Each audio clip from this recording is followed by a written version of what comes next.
Hello everyone, so very good morning to all of you.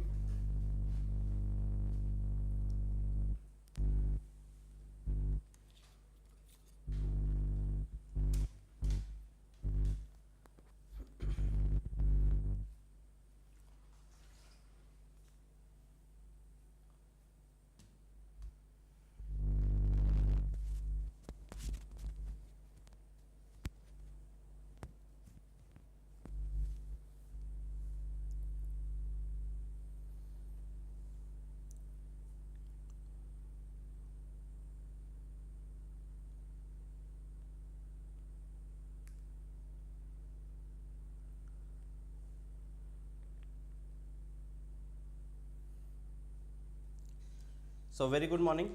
So OCS Prelims Booster Series. So यार session 1 मु आपनकर नहीं सेठी. So आज होची अपन session 2. So this video is going to helpful for all the aspirants who are preparing for civil service examinations and for other examinations as well, because we are going to revise GS through your MCQs. It will give you a conceptual clarity as well as your confidence. So let's check your first question. Consider the following statements regarding the Deputy Speaker of Lok Sabha. Please go through the statement, then we will have a quick discussion over this topic. Very good morning to all of you.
So let's check the statements. The first statement talks about the speaker fix the election date of the deputy speaker. Fine.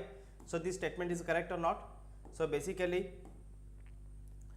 a speaker is appointed, then a deputy speaker is appointed. The speaker fixes the election date of the deputy speaker. This statement is correct, and administers an oath to him after the elections. So this part is actually wrong, because they don't take any separate oath. Speaker and deputy speaker don't take an separate oath. Okay, so being a member of the house, they have already taken the oath. So this statement, so this part is wrong. So that's why this statement is incorrect. Clear? The deputy speaker automatically becomes the chairman of the committee in which he is appointed as a member by default. By default, if deputy speaker, because speaker and deputy speaker hold parallel position, speaker and deputy speaker hold parallel position. Remember it. Deputy speaker is not subordinate to speaker. Clear? Are you guys getting me? Deputy speaker is not subordinate to speaker. Speaker and deputy speaker holds a parallel position. In absence of speaker, deputy speaker is going to play the role of speaker. Clear? So deputy speaker automatically becomes the chairman of the committee in which he is appointed as a member. If in a parliamentary committee, if deputy speaker is there, then definitely he will be the chairman by default. Okay, so that's the privileges that he is getting as a deputy speaker. So this statement is correct. According to the constitution, the speaker shall come from the ruling party, whereas the deputy speaker comes from the opposition party. So this statement is correct or not? So basically, if you will see, since 11th Lok Sabha, so from 11th Lok Sabha we have make it a consensus that the speaker will be from the ruling party and deputy speaker will be from the main opposition party. So since 11th Lok Sabha, but if you will see up to 10th Lok Sabha, okay, up to 10th Lok Sabha, speaker and deputy speaker both were from your ruling party. So that you need to remember. From 11th Lok Sabha, from 11th Lok Sabha, so it has been made a convention that speaker will be from the ruling party and deputy speaker will be from your opposition party. Clear? Are you guys getting me? If you have any doubt, then please let me know.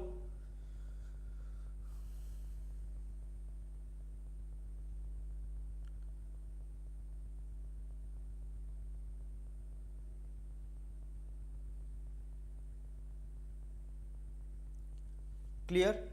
So this is a convention. So this is not mentioned in constitution. This is a general convention or general practice that you can say. Up to your 10th Lok Sabha, the speaker and deputy speaker were from the ruling party. Now check the statement. According to the constitution, the speaker shall come from the ruling party, whereas deputy speaker come from the opposition party. Here it is mentioned according to the constitution. No, it has been made a general consensus. Okay, samastanka sahamatire. So according to general consensus, the speaker will be from ruling party and deputy speaker will be from opposition party, which you are following from your 11th Lok Sabha onwards. Clear? Are you guys getting me? So here only one statement is correct, so A will be your correct answer. Okay, 11th Lok Sabha starts from your 1996. 1996, 97 was your first the period of 11th Lok Sabha. Fine. 10th Lok Sabha was till your 1996. Let's go to next question. Which of the following maritime passes separates your India and Maldives?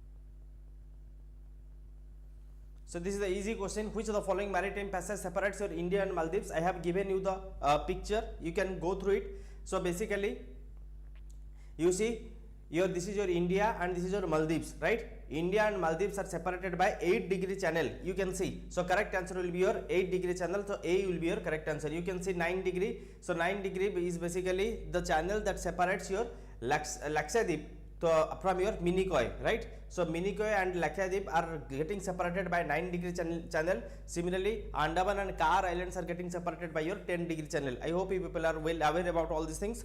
So you will get a questions. You will generally a questions is being asked like this from your passage, from your strait. Okay. So please go through all these things. It will help you a lot.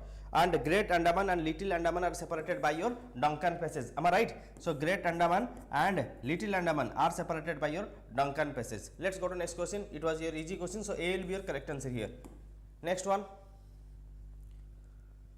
In the context of macroeconomics, broad money includes which of the following along with the currency in circulation? Please go through the statement, then I will have a quick discussion.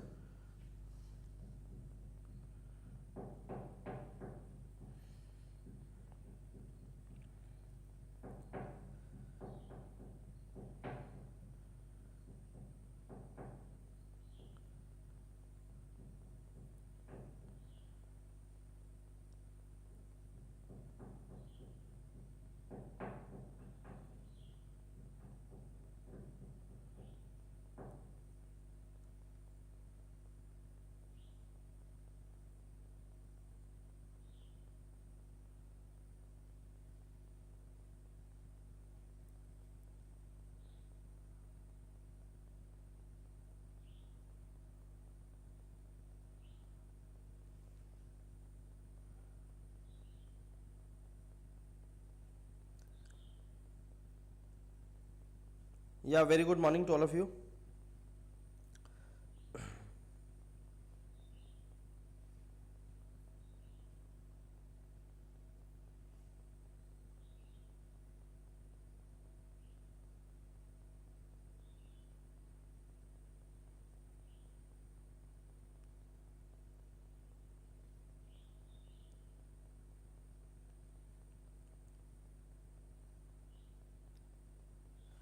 Okay, so let's go through this question.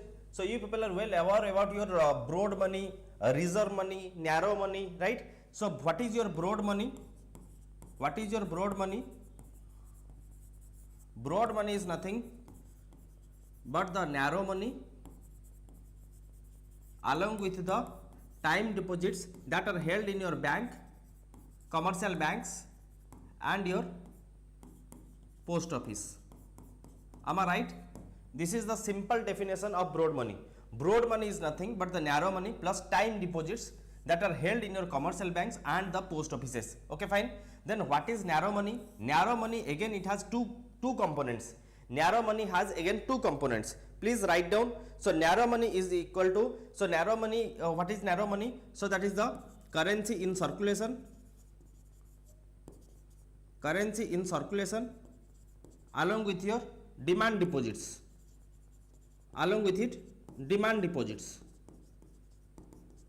So what is currency in circulation? Now the money, the hard money that you people have, the coins and currencies that are being circulated. Okay, the coins and currencies. What is currency in circulation? The coins, the notes that are being circulated. Okay, so that is called as your currency in circulation, the liquid cash that exactly you have. Okay, so narrow money is the most liquidate money that is being, so that you have. Narrow money is the most liquidate form of money. Demand deposits, the money that is stored, the money that is saved in your account, which can be withdrawn on your demand through checks, through ATMs. Okay, so the money that is saved in your account which can be withdrawn as per your demand. That means at any point of time you can draw this money. Okay, fine. All these comes under your narrow money. All clear? Are you guys getting me? So, and another component is your time deposits. Time deposits has a fixed tenure. You cannot withdraw it before the maturity. Fine. So basically the fixed deposit, the recurring deposit, so you people have a time period, like you have saved, you have logged a deposit for a 6 months, for 1 year, for 2 years. Okay, so like this, these are the demand deposits, these are the time deposits which you have kept in some commercial banks at a certain rate of interest that you are going to get, or at your post offices. So these are the time deposits. So what is so the question asks what is the broad money? So the time deposits held by commercial banks and post offices, this will be your correct answer. The demand deposits held by the bank, this will be also your correct answer. The correct answer will be here both A and B. So C will be your correct answer. If you have any doubt, then please let me know. Fine. So narrow money is denoted as your M1, that also you can mention. Narrow money is denoted as your M1, broad money is denoted as your M3. Okay, narrow money is denoted as your M1, broad money is denoted as your M3. Okay, fine, all clear. And another is a reserve money, that is denoted by your M0. So the cash reserve that is held by RBI is known as your reserve money, and that is denoted by your M0. So you can note it down in your notes. So this is a quick revision over the broad money and narrow money. So that's why I kept this question. This is a question from your economy, and it's a very, very important question. Most of the times a question is being asked from this M0, M1, M2, M3. Okay, and most of the times you also make a mistake. So have a very clarity in your mind. So narrow money is something, so that is the most liquidate part of our economy. So the currency in circulation that we have, and the money that we can withdraw. So right now you people don't have all the money, right? So right now you people don't have all the money that you actually possess. Right now you people have some 1000 rupees or 10,000 rupees or 5,000 rupees in your cash, or some money that you can withdraw it if you will go to ATM, so that you have kept in your savings account. That is called as your narrow money. But there are certain money which you have kept in your recurring deposit or in your fixed deposit, that is called as your time deposits. Okay, so at a certain time you can withdraw it. So this is all about all about your broad money and narrow money. Let's go to next question.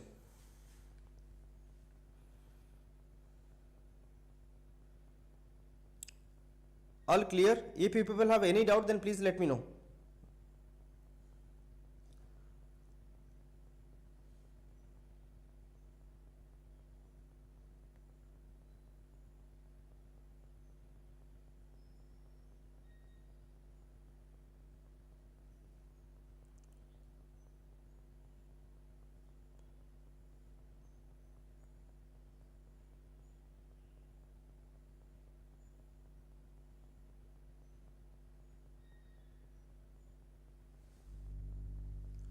Fine, let's go through it.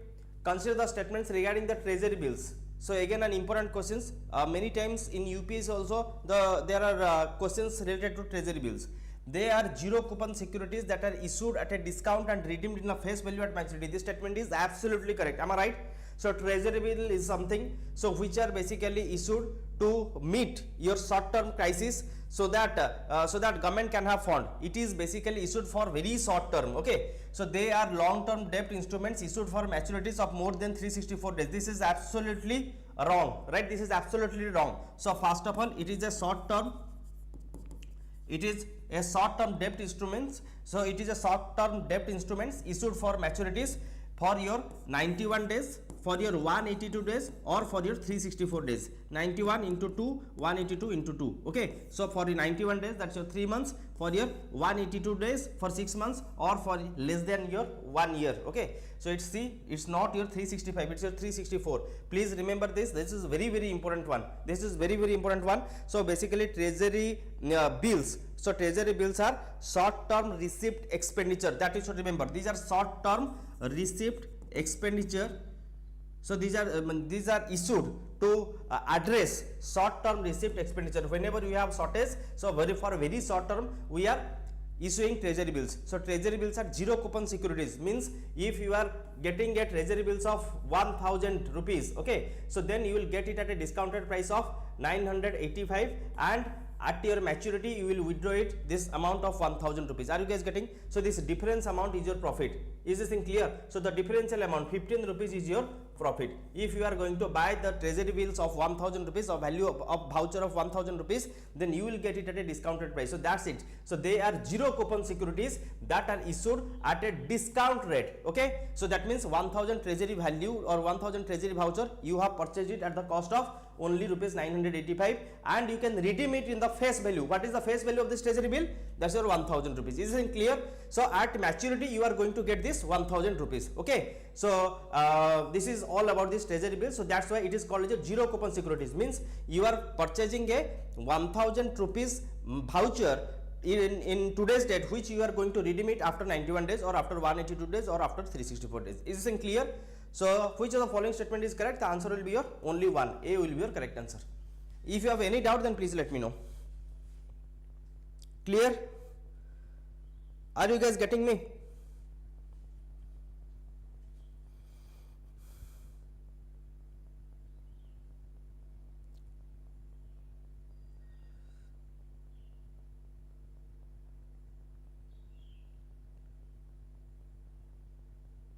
Yes, central government issues basically during the auction program of government. Okay, so during your auction program of government, when government faces a deficit, then government issues your treasury bills. So basically these are short term receipt expenditures which are being issued by the to address these situations, government issues treasury bills. Okay, let's go to next question. In the context of economy, which of the following statement best describes the term green GDP? Please go through the statements, then we'll have a clear discussion. Then we'll have a discussion.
Okay, so see, when GDP is calculated after adjusting for environmental damage, then that is called as your green GDP. Fine, please remember this statement.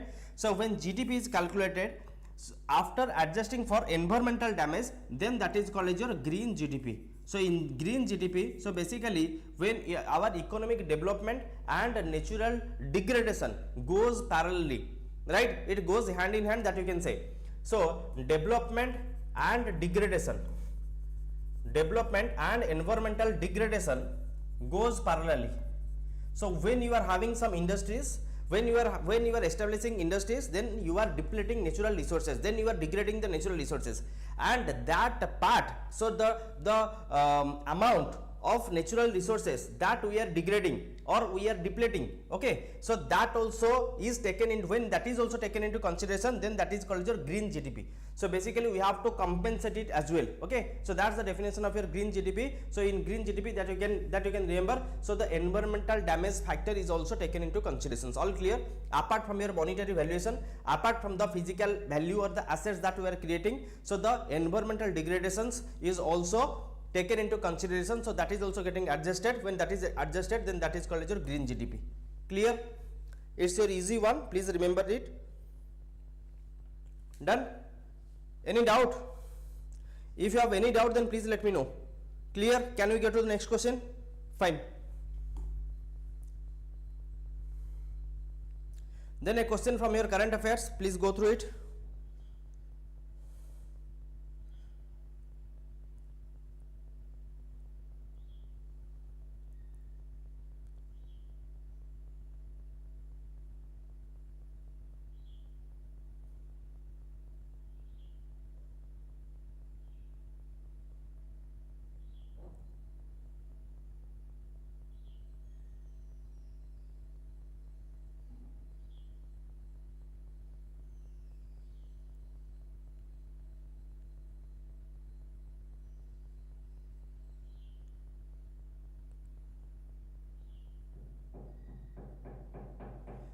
Fine. So which institutions released the report titled Industry 4.0 Adoption and Strategic Roadmap for Indian Manufacturing? The correct answer will be your Confederation of Indian Industry. So CII will be your correct answer. Okay, fine. So please remember CII, Confederation of Indian Industry. So basically Industry 4.0 Adoption and Strategic Roadmap for Indian Manufacturing primarily focuses on upskilling of workforce. It focuses on upskilling of workforce to provide a digital infrastructure, to have your green and sustainable development.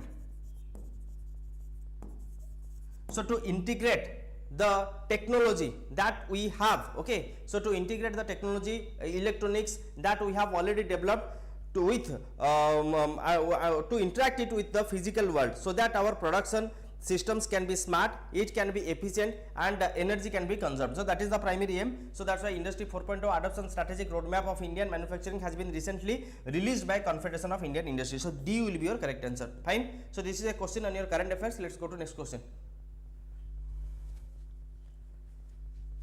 So there are two statements. Which of the following is correct in respect of the above statement? Please go through the statements, then we'll have a discussion.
Fine. So National Sports Day is celebrated every year on 29th August. This statement is correct or not? Definitely. So you know, so 29th August is being commemorated as the birth anniversary of Major Dhyanchand. So that's why we are celebrating it as your National Sports Day. Am I right? So National Sports Day is being observed from 2012. 2012 onwards we are celebrating it as your National Sports Day. National Sports Day. So from 2012 we are celebrating 29th August as your National Sports Day. That we need to remember. Fine. Because Dhyanchand, Major Dhyanchand was basically a hockey player, and you know, in Summer Olympics in 1928, in 1932 and in 1936. So basically Olympics occurs in an interval of 4 years. You people are well aware about it. And for hat trick, Major Dhyanchand won gold medal. So Major Dhyanchand won gold medal in the consecutive 3 Olympics in 1928, 1932 and 1936. Okay, 1936, I'm sorry. Okay, 1928, 32 and 36. So these are the 3 consecutive years in which Major Dhyanchand won gold medal, and it was a pride moment for your India. So that's why we are observing National Sports Day from 2012 onwards. So this National Sports Day is being observed in our India on your 29th of August because of the birth anniversary of Major Dhyanchand. So both statements 1 and 2 are correct, and statement 2 is the correct explanation for statement 1. So A will be your correct answer. Okay, fine, clear. Let's go to next one.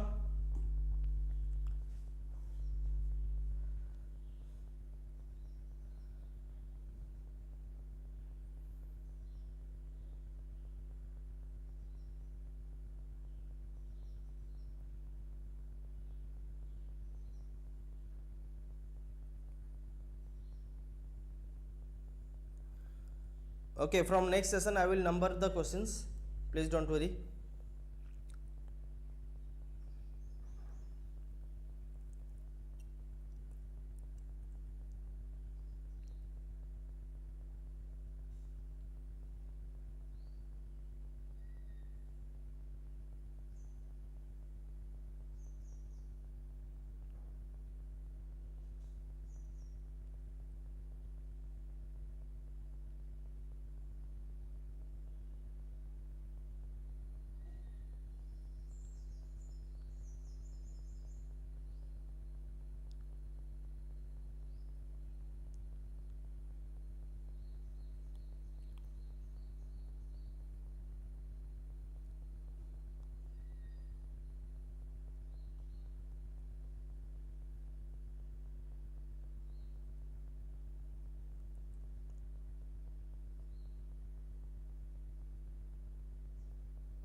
Okay, see, so this Hat Tola movement basically took place in Bengal, West Bengal province, that's your North 24 Parganas. In this region, this was the peasant movement that was very popular in the 20th century. This was the peasant movement which was very popular, which is known as your Hat Tola movement. Hat means it's a Delhi market, that you can remember. Hat, you know, in today's scenario also we are using this context, hat. Hat means, so basically this is a marketplace. This is a marketplace where goods were exchanged, okay, in return of something. Okay, so basically the peasants that they used to produce, they used to sell the items in this hat, and from this and from the tola that they are earning, fine, so the money that they used to earn in hat, they have to pay a cut of it to the zamindars. So basically this was against the zamindars, that you can remember. This was a peasant movement. So the peasants who used to come to this hat to sell their goods, they used to give a cut to the zamindars. It was illegally extracted. That's why this peasant movement was very popular. This is known as your Hat Tola movement, which was practiced in North 24 Parganas in Bengal province. It was against the illegal exactions of your zamindars. So this D will be your correct answer. Is this thing clear? So this led to the the most famous Tibhaga movement. You people are well aware about the Tibhaga movement. So this is the primary context, that how this Pisan movement was very popular and it was very successful. So this Har Tola movement was against the illegal exactions of your zamindars. Let's go to next question. With reference to the cultural history of India, which of the following is the correct descriptions of your Mayamata, Mansara, Kamikagama? So these are the words that refers to.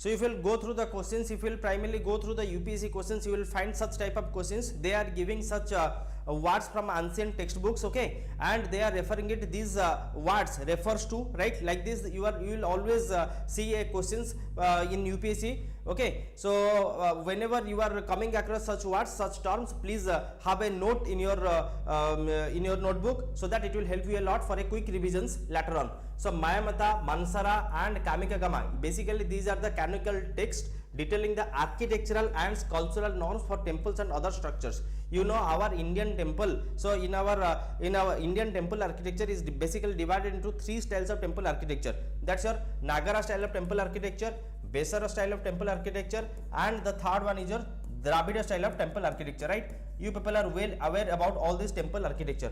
And our in Odisha, that's the Kalinga school of temple architecture, is basically a sub school of this Nagara style of temple architecture. Fine. So similarly, we have a book called as Shilpa Shastra. You can remember it, Shilpa Shastra. So in this, the temple architecture is basically defined where these words Mayamata, Mansara, Kamikagama, these are the basically the subjects of this Shilpa Shastra, which refers to the architectural and the sculptural norms for temples and other structures. So C will be your correct answer. Clear?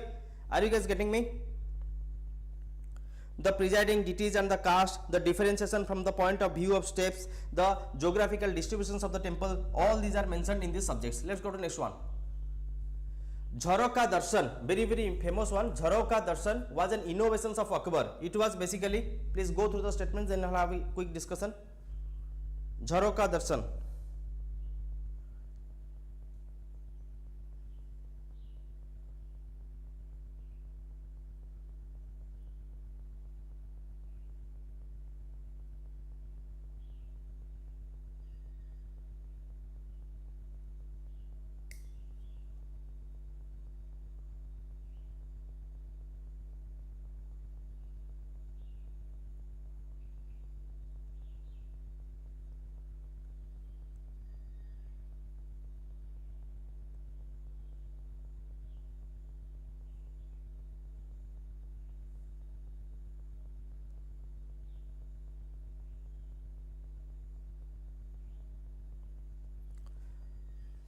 Fine. So basically see, Jharoka Darshan, question will ask, Jharoka Darshan was a innovation practiced by, the correct answer will be your Akbar. Remember, okay. So Akbar has started this ritual, that you can say. So where to establish basically the main purpose behind this Jharoka Darshan is to establish a bond between the ruler and the subjects. Clear? So who is the subjects? The people, okay, the common people. So to have a common bond between the ruler and the subjects, this Jharoka Darshan was an innovative practice of this of this king. Fine. So that you can remember. So basically, what happens in Jharoka Darshan? Now during morning time, Jharoka Darshan primarily happens during the morning time. So the people will come with their complaints, and their complaints will be addressed at that instant. In spot, they will get justice. Is this thing clear? So that they will have a satisfaction to and a respect towards the king. Whatever issues they have, they can come and they can file their petitions. They can have their grievance, and that grievance is going to resolve in that spot particularly. So he will instruct the concerned departments, and the concerned department will take action during that time. So this was very famous Zaraka Darshan, and people were very much satisfied with this practice of Akbar. So correct answer will be the first appearance of Akbar in the morning, when people could submit their petitions and present their cases without any hindrance. Directly they can talk to the king directly. Okay, fine. So that's the primary significance of this Zaraka Darshan, and some people made it custom that until they have a darshan of this Akbar, they don't eat or drink till the time they have the darshan of Akbar. So this was the common practice that was followed during that time, and it is considered as a divinity and respect towards the king. So B will be your correct answer. Is this thing clear? If you have any doubt, then please let me know. Clear? Let's go to next question.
Fine.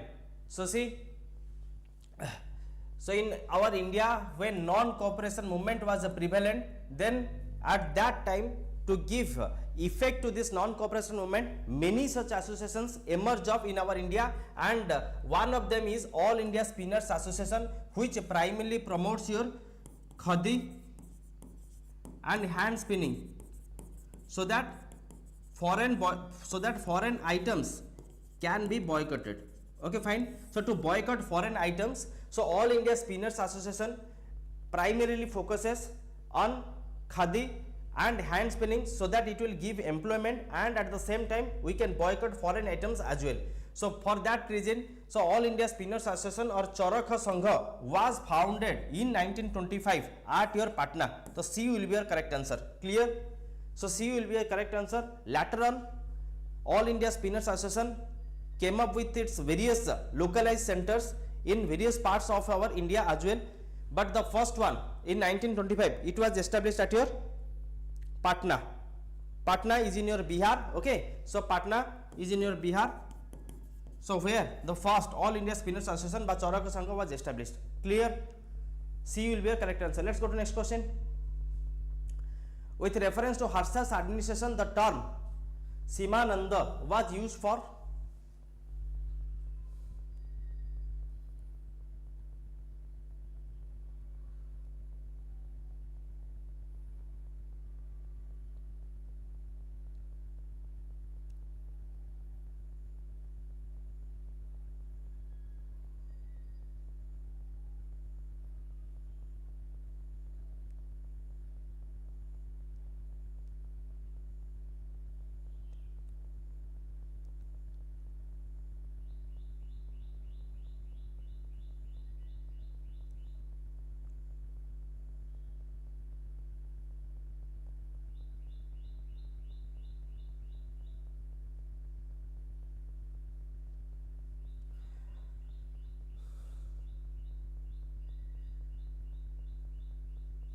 Fine. So you see, in your 7th century,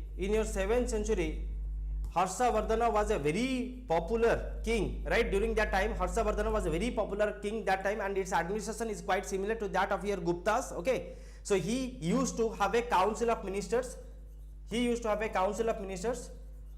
Who are going to assist in his day-to-day business affairs. So that's why this Harsha's administration is very popular. So there were certain royal messengers who were known as your Dirgha Dhwajas. Okay, so there are certain royal messengers who were known as your Dirgha Dhwajas. So basically Dirgha Dhwajas are Dirgha Dhwajas. So they were the part of this council of ministers who used to deal with royal messengers, who were called as your royal messengers. Fine. Similarly, he has Simananda, who is known as your commander in chief.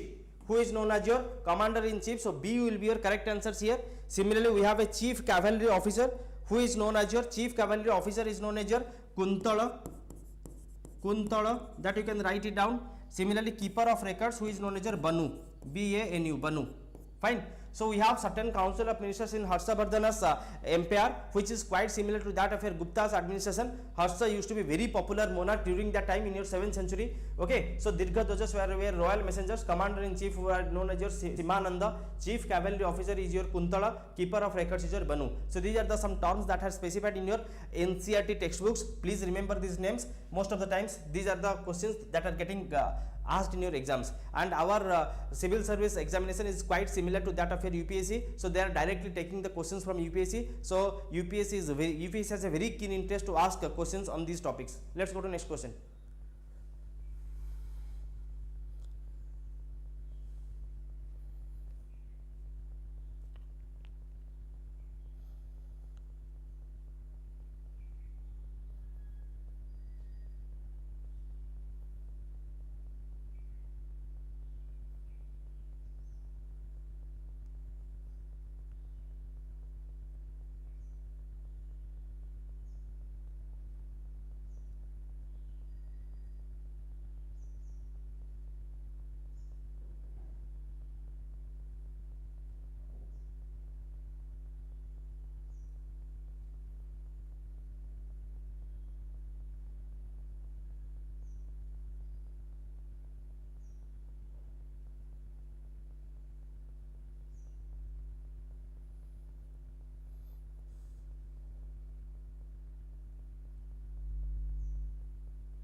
Okay, fine. So recently this was a news. So this is basically questions from your science and tech as well as your current affairs, because recently scientists has discovered some microorganisms which were frozen in Siberian permafrost for your 46,000 years. Can you believe? So some microorganisms, so that were permafrosted in Siberian, so that way they were permafrosted in Siberia, so they are right now revealed after 46,000 years. So that means that means the organizations were completely in a hibernate stage, in a completely inactivity mode, or that is called as your desiccation or drying out stage. That is basically mentioned desiccation or drying out stage. Desiccation or drying out stage, where metabolism process is completely halted or it is stopped, and the life extends to your indefinite period. So basically this is a characteristics of organism that is known as your cryptobiosis. Cryptobiosis is a survival strategy that is observed in some organisms in the context of climate change. Cryptobiosis is significant because it allows these organisms these organisms to enter a state of suspended animation during unfavorable conditions or during your extreme conditions, so that they can save their life. So till the environment is suitable for them, okay, they will remain in that hibernate stage or in desiccation stage or complete dry out stage. So this is known as your cryptobiosis. So if you see the microorganisms like yeast, they used to see plant producing seeds. Okay, so then nematodes, that is the roundworm.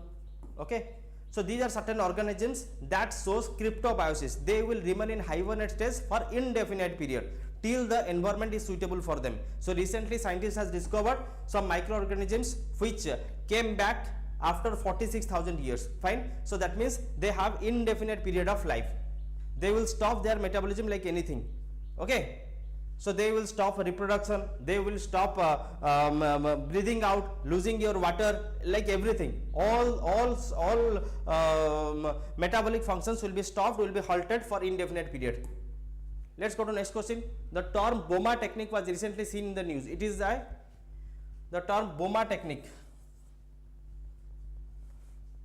was recently seen in news. It is a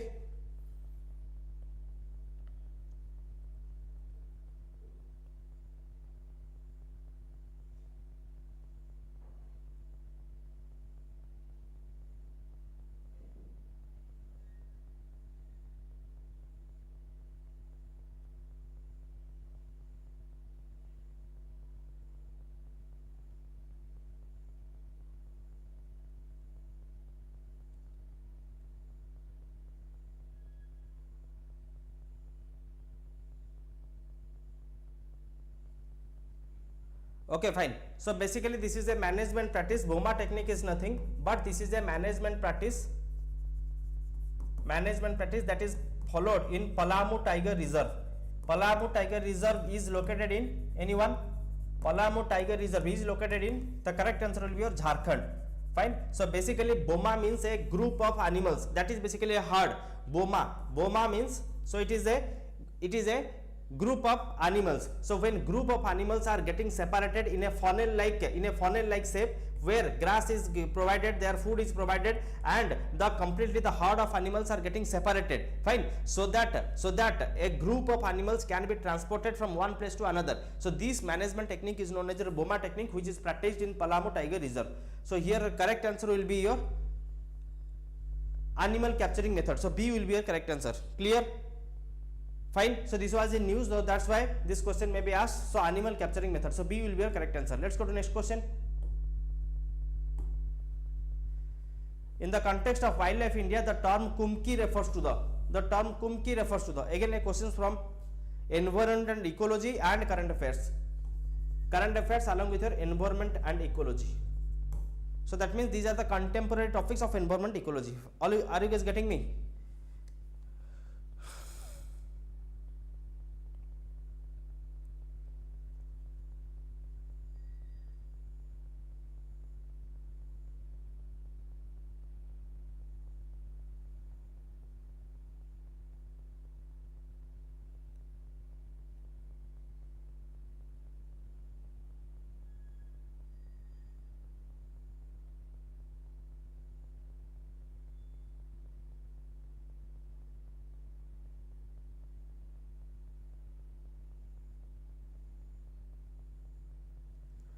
Okay, fine. So basically this Kumki was in news and it is very famous because recently Odisha government requested your Tamil Nadu to provide Kumki elephants. So that's why this is in news. So here correct answer will be your a captive trained elephant used in operations to help capture, calm or head wild elephants, basically to reduce human animal conflict. So this Kumki elephants, which are captively trained elephants, okay, basically they are used for forest patrolling, they are used for rescuing, okay. So these Kumki elephants are basically being asked from Tamil Nadu. So Odisha government has requested to provide Kumki elephants from Tamil Nadu. That's why this was a news. So basically this is a captive trained elephant used in operations to help capture, to calm or herd wild elephants, okay. So C will be your correct answer. Let's go to next question. In the context of India, which of the following tiger reserve stands as the sole habitat of melanistic tigers worldwide? Melanistic tigers. So melanistic is basically a hormone, right? So that distinguishes a person from another person. When melanistic hormone is secreted, so a different type of image forms basically. So that also happens during in the case of tiger as well. So they are known as your melanistic tigers.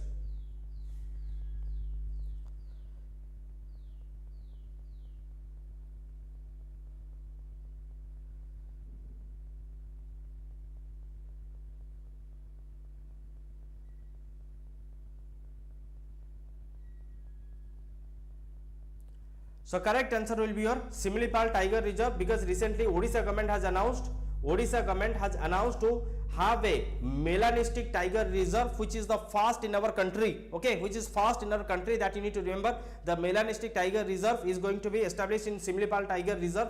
So it is the sole habitat, it is the sole habitat of melanistic tiger. So B is your correct answer. Odisha government has announced this, that Simlipal Tiger Reserve. So Simlipal Tiger Reserve will have a melanistic tiger reserve which will be the sole habitat, for this, and it is the first in country as well. So B is your correct answer, and this is also important question for our exam. Okay, melanistic tiger. Next, which of the following best describes the term socialist mentioned in the preamble? What do you mean by socialist?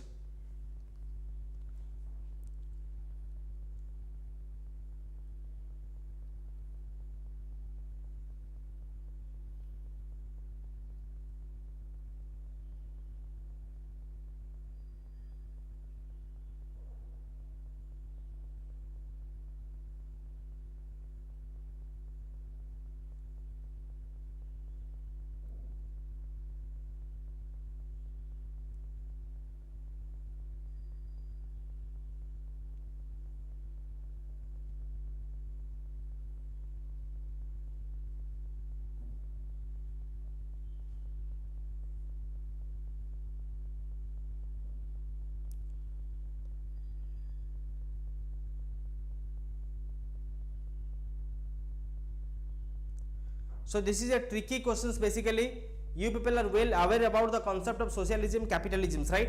So in capitalism, private property is being in capitalism. So we are giving more focus on your private enterprises, where the primary aim is your profit driven. So the profit driven enterprises are being emphasized, and the main focus is your profit. But in your socialism, the primary focus is your welfare. All clear? But you see, so it is not asking about the definition that socialist means state ownership of all property. State ownership of all property will have the directly ownership of the state, and state will distribute the properties among the subjects equally. That's the definition of socialist. But this is not the correct answer, because it is asking which of the following best describes the term socialist as mentioned in the preamble. Preamble is never saying that to have a socialist economy, rather it focuses on India, and India is have a mixed economy, right? India is have a mixed economy. So that's why this statement A is incorrect. All clear? Equal distribution of wealth is not emphasized, right? Then abolition of private property is also not emphasized. What remains? The social equality and justice. of C is your correct answer, and it is also emphasized in preamble. This was a very tricky question. I hope people are getting me. C will be your correct answer. All clear? All clear? It is asking the definition of socialist in the preamble. So that means, so the state will ensure that the redistribution of wealth is done among the poor or among the have-nots. Okay, so that is going to be ensured by the state or by the country. So here main focus is your social equality and justice. C is your correct answer. All clear? Our India is a mixed economy. Where both capitalist and socialist features are getting followed. So that's why you cannot say the state ownership of all property. Does our state owns all property? No, right? In today's date also, state doesn't own your all property, or neither your private properties are abolished. So we have a mixed economy. Let's go to next question. I hope you people are getting me. So see the questions that is getting asked. China is building the world's largest ghost particle detector to detect.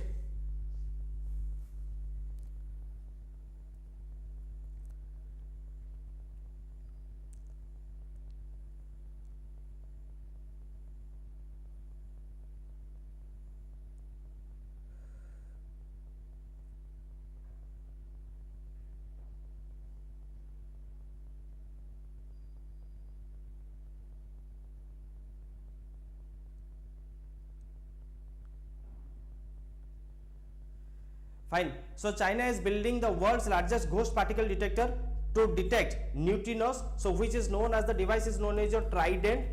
Okay. So this device is known as your Trident. So it is being placed beneath your Pacific Ocean. So beneath Pacific Ocean, so China is conducting this world's largest ghost particle detector, which is known as your Trident. Trident full form is your Tropical Deep Sea Neutrinos. Tropical Deep Sea Neutrino Telescope. You can write it down.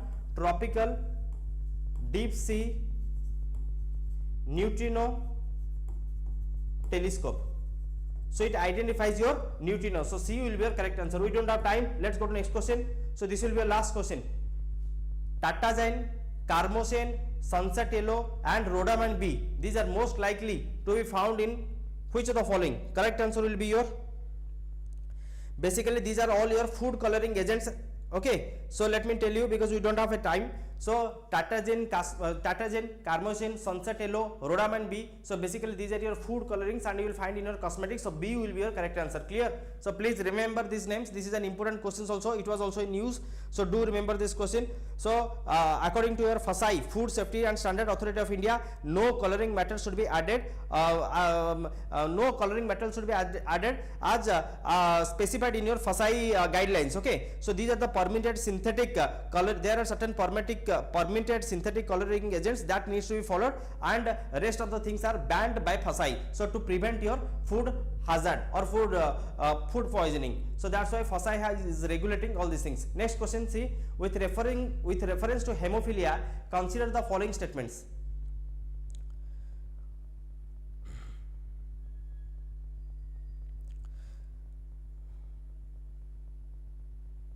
This is the last question that we are having.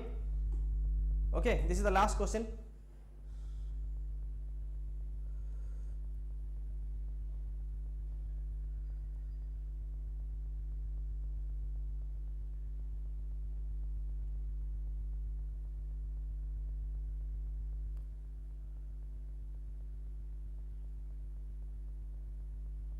Fine, you see, hemophilia is basically a genetic disorder. So this third statement will be a correct. It is a rare disorder in which the blood does not clot properly. So basically it is a rare disorder. Yeah, maybe parents also maybe don't have your hemophilia, but the child may face with such type of rare disorder. It is a lack of blood clotting due to the absence of specific vitamins required for clotting.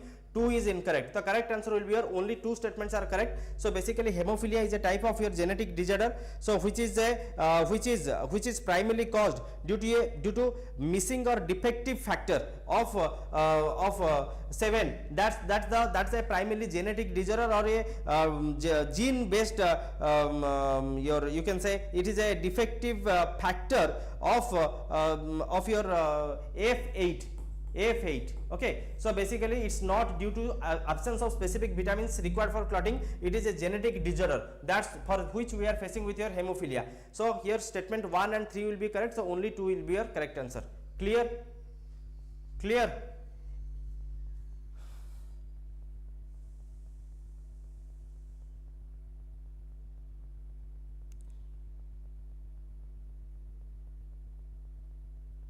Yes, it's a genetic mutation, genetic mutations that you can say. Yes, exactly.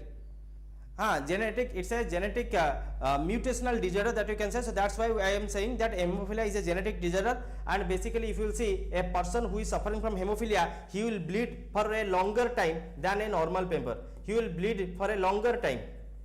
So his bleeding will be for his bleeding will be generally for more time period than a normal being, because it's a rare disorder where blood does not clot properly. Fine, so that's the F8 factor is getting disorder, so that's why we are having this hemophilia A. So that's the statement. So for which statement 2 will be incorrect and statement 1 and 3 is correct, so answer will be your only 2. Clear? So thank you everyone, wishing you all the best. So these are some important questions that we have tried to discuss in today's session. I hope this class is helpful. So this was the session 2. Again we will continue with your OPSC Prelims Booster Series part 3, where we will have some important questions for your MCQs. Okay, fine. Wishing you all the best. Let's wind up this session here. Thank you so much and have a good day. Bye bye. Thank you.